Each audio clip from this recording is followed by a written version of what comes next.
Listening 6. Business class. Listen to part of a discussion in a business class.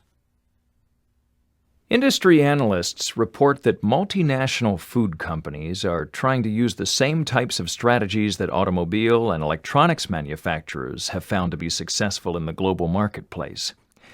The problem is that general rules for products that tend to be traditional for national or even regional tastes, these products are very difficult to identify, and sales aren't easy to project. But the companies that tend to do best are those that are the most responsive to local tastes. And they spend development dollars on taste testing in the local markets before they formulate the final product. Can anyone recall any examples from the case studies in the text? Sandy? McDonald's Big Mac has more mustard in the special sauce in Paris than it does in New York. Because? Because taste tests verified that people in the United States liked sweeter condiments than people did in France. In fact, I think the sugar content for export foods in general usually has to be modified when American products are taste tested overseas. Right you are. Probably the company that's adapted most to local tastes is Nestle. Can you believe that they produce more than 200 slightly different blends of Nescafé for export to different countries? Amazing, but true. But sometimes taste is less a problem of ingredients and more a matter of the way a food product looks or feels. One case study that comes to mind is the one about the soft cookies that just don't sell as well in England as crisp cookies. So you can see that taste extends way beyond just flavor. It's really a combination of flavor preferences and local expectations. Look, here's another example of accommodation that had more to do with the expectation for a process than the flavor of the product. In this case study, it was cake. Remember when Betty Crocker cake mixes were introduced in England, they weren't accepted because the English homemaker felt more comfortable with convenience foods that required more than water to prepare them. Go figure. But that was the problem uncovered by extensive market research. So when the mix was reformulated without an egg, and the preparation included adding an egg with the water before mixing it, well, Betty Crocker cake mixes became very popular in England. Any other examples come to mind? They don't have to be from the case studies in the book. How about serving sizes? Go on. Well, soft drinks for one. Just compare the serving sizes in the United States and many foreign markets where soft drinks are sold. The cans in foreign markets are much smaller because consumers expect it. But in the United States, well, supersizing is probably a consideration when a foreign company is trying to crack the American market. That's a great example. So the taste can be acceptable, but the packaging has to compare favorably with the competing brands and the public's expectations. Yeah, but that makes products more expensive, doesn't it? I mean, you can't standardize the product or the packaging, so that would make it more costly to produce, wouldn't it? Right you are, Chris. In fact, you've really gone to the heart of the issue. A compromise has to occur between the requirement that products be adapted to please the taste and the expectations of local consumers and the pressure to standardize products for maximum cost effectiveness. Now, let's complicate that even further. Even the experts don't agree on the importance of how far to go in adapting products for local markets. A few years ago, Ted Levitt, he's the editor of the Harvard Business Review, Levitt predicted what he called a pluralization of consumption.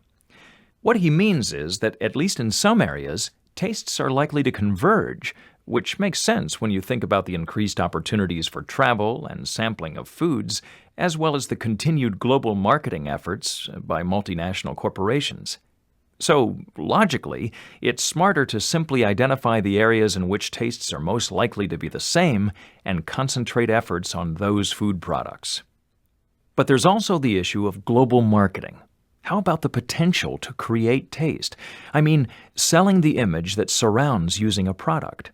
If consumers want to associate themselves with that image, won't they develop a taste for the product that does that for them? For example, there's some evidence that the popularity of products seen in movies and television spills into the foreign marketplace.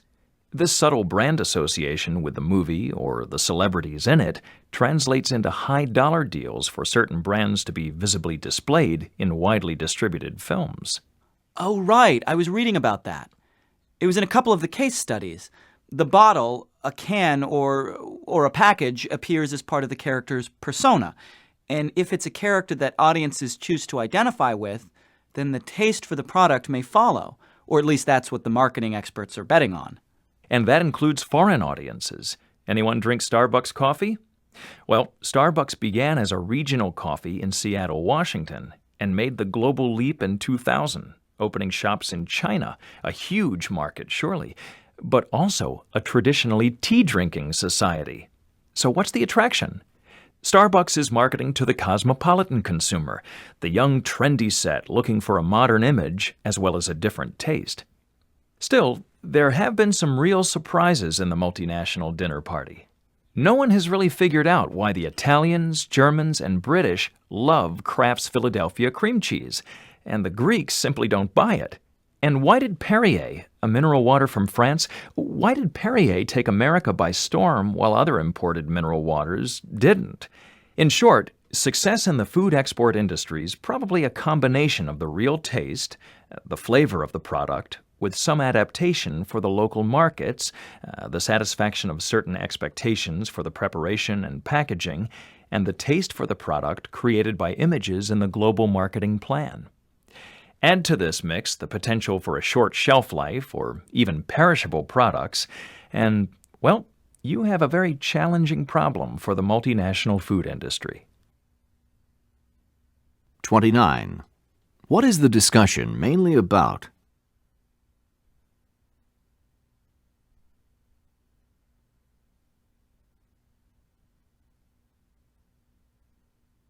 "30. How does the professor organize the discussion?"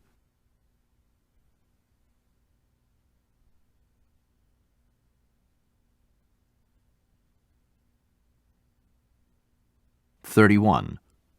Listen again to part of the discussion and then answer the following question. Any other examples come to mind? They don't have to be from the case studies in the book. How about serving sizes? Why does the student say this? How about serving sizes?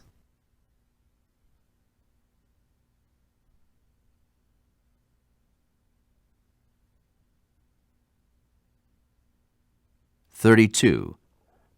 What technique does the professor use to encourage student discussion?"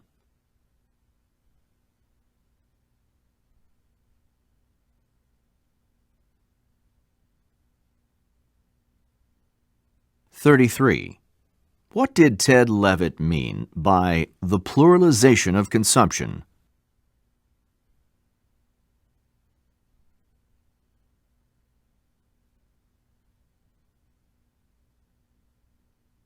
34.